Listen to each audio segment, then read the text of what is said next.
and gentlemen, and welcome to another episode of The Cider Drinker, where I am finishing off Multinational March by heading to a place that's slightly closer to home, Wales. Yeah, a little bit different from Turkey and Poland, isn't it? But yes, this is another new producer on the channel as well. I got this while I was just on a little trip to the Snowdon area.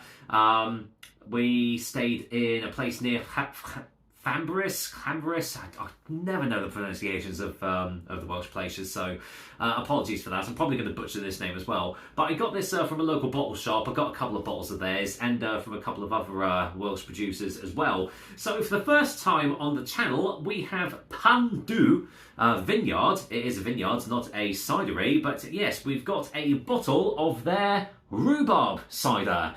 So I had a look on their website. Pant are predominantly a vineyard, so they make wines, but they also make apple juices and ciders. So they do some more traditional ciders, so they've got a dry, a medium dry, and a medium, I believe. But they also have some more infused ciders, namely this rhubarb one, but they also have wild fruits, which is fine, you know, strawberry and lime, which is, well, could be classed as a cider pop potentially, and passion fruit and lime, which is unusual, but they might still use natural juices and everything, so you never know, it might still be an infused cider. I would imagine of a producer like this, they won't use like sugars or syrups or anything like that, but who knows? I will say that there's really not a whole lot of information that I can give you about these ciders because their website is very minimalistic, shall we say. It doesn't tell you exactly what goes into the ciders or anything, or at least the infused ones don't anyway. So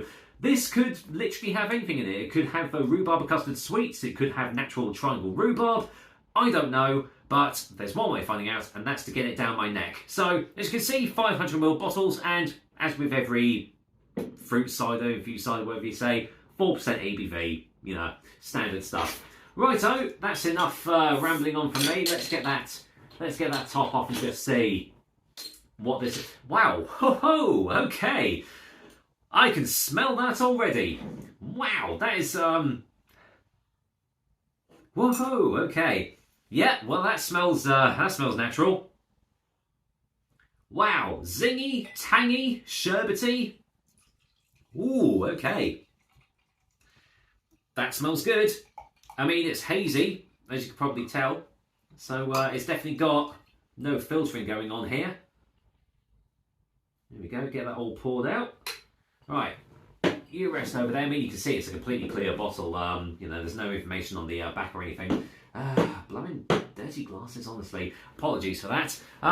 Keeping a little bit of a foamy head there, but that's obviously going to a dissipate. Yep, that is as cloudy as you like. That is opaque. Can't see it goes through there at all. Lightly carbonated, and it's got that typical rhubarb infused cider colour to it, where it's got a slightly pink hue to it, but it has got a nice light amber colour to it predominantly. So yeah, that looks it looks the part. But what does it smell like in the glass? Ah, yeah, more of the same. It's yeah, definitely got more of a sherbety, zesty, tangy sort of rhubarb smell. There's a little bit of sweetness there, but it's not overpowering.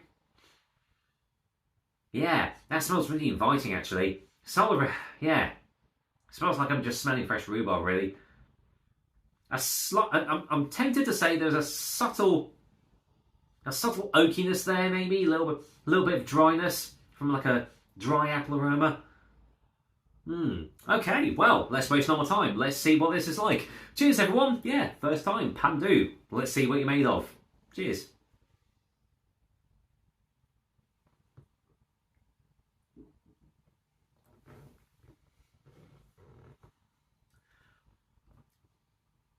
That's good. Well, that is good. Okay. Oh yeah, that's nice. Okay.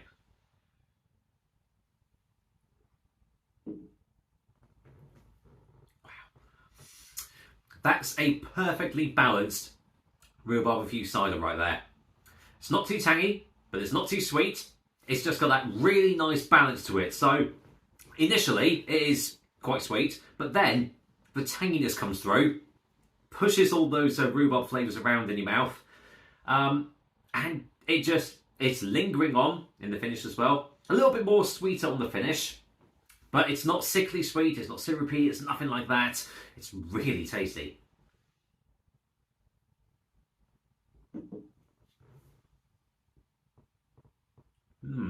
It's got a really nice, soft, pillowy mouthfeel to it.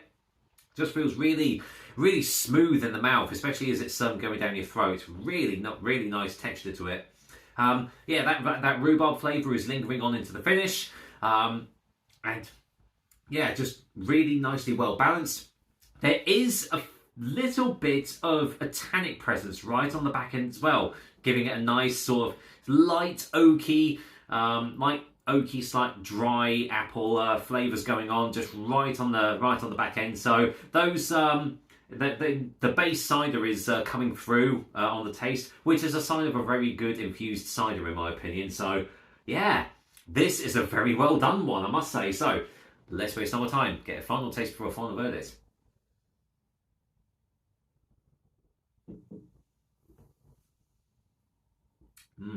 Yeah, it's got a nice juicy quality behind it as well. The apples are coming through more and more as I sip it, so it's balancing out really nicely. Medium bodied as well, and it's just, yeah, it's refreshing, it's juicy, and it's one of those ciders that you kind of just want to go back in for another sip. It's that tasty. I would actually say this is probably one of the best rhubarb infused ciders that I have had on the channel. So there we go. Really good first impressions from Pant Cider, well, vineyard. It's not even a proper cider producer, it's a vineyard. So there we are. Yeah, well done, guys. I'm looking forward to trying the other one that I've got from you. But for now, Pant's Rhubarb Infused Cider is getting a well-deserved 9 out of 10. This is a really, really well-made cider. Definitely. It's a shame. I don't think I've got one of their, in fact I think I have got one of their traditional ciders next to try, so I am really looking forward to seeing what their actual base cider is like, because if it's anything like this, it's going to be really good. And with that said, well, there we go. That's Multinational March over for you guys. I hope you enjoyed this little journey across the world with me. But next time I'm going to be going a little bit close to home, back to the UK, and I'm actually going to be revisiting one of the first cider reviews I have ever done. So, intrigued? You'll have to wait until next time to find out. But till then, whatever you're doing, I hope you all have a cracking Easter, pun intended, and I'll see you next time.